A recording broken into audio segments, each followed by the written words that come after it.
Hi friends, and welcome back.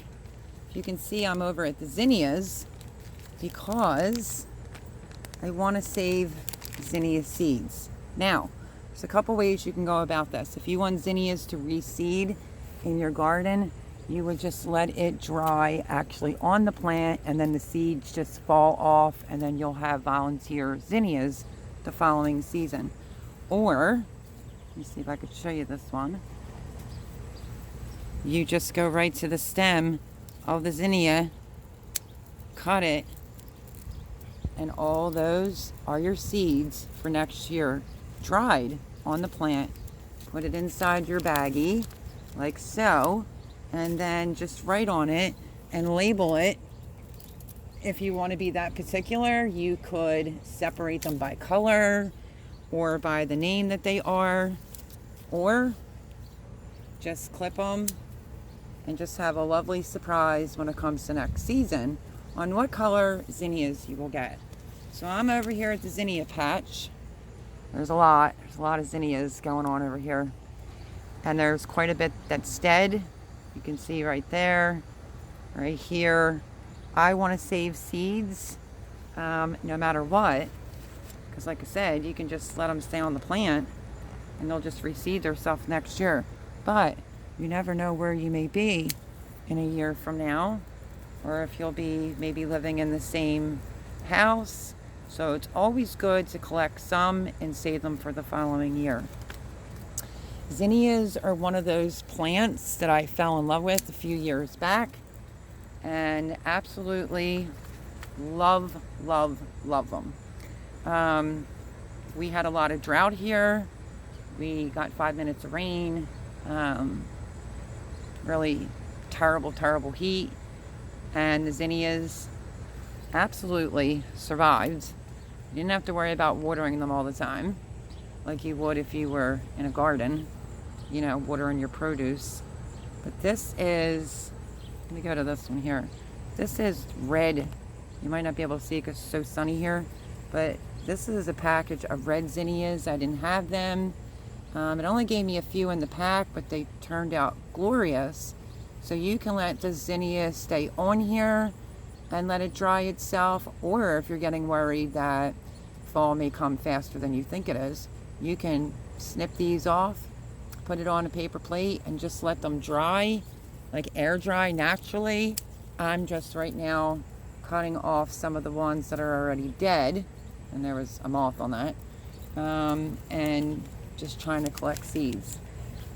Seeds are very important. Now those red zinnias that I just showed you, they literally gave me 5 or 6 seeds to a pack, and the first time I did them they didn't come up, and then the second pack they did.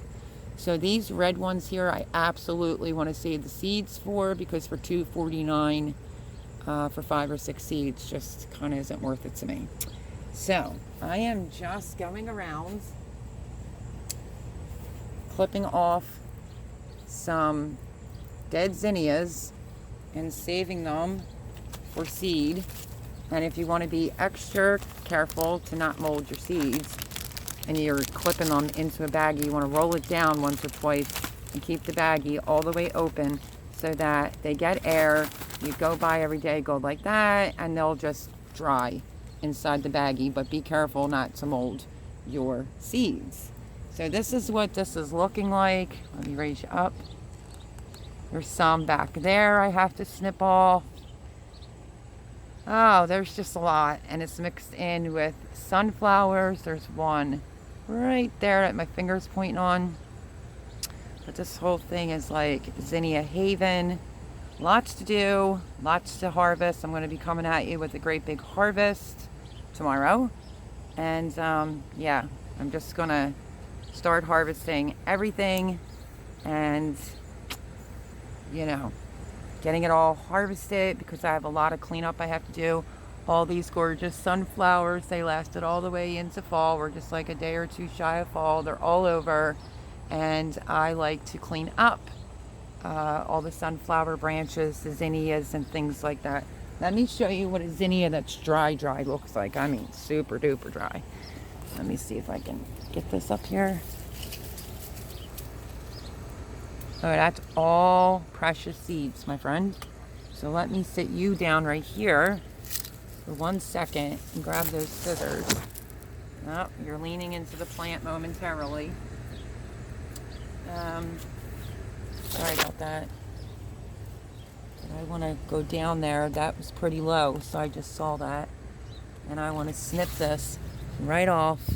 If you want to be that person that knows exactly where you want your zinnias to come up the following year, you could sprinkle this down now, cover it up with some soil, and your zinnias will pop up the following season. So just a kind of super quick video on seed saving from zinnias. I also have a couple gazinias that I planted. This one's not dry all the way, but I definitely don't want to miss that. I want to be able to save the seeds on those because they really didn't give you a lot inside their seed bag whatsoever. So let me cut off another one that I can see. And it doesn't matter if it has a little bit of, you know, it's still going to dry. But they're gorgeous. Love my zinnias. And that is how I save seed. I just go through, I take off all the dead ones. And normally I'll take the ones that still have drying to do. And these will just be on a paper plate inside the house, drying and saved for the following year. But are they not the most gorgeous thing? And they're very low maintenance, drought tolerant, and they will last you all the way until your first frost.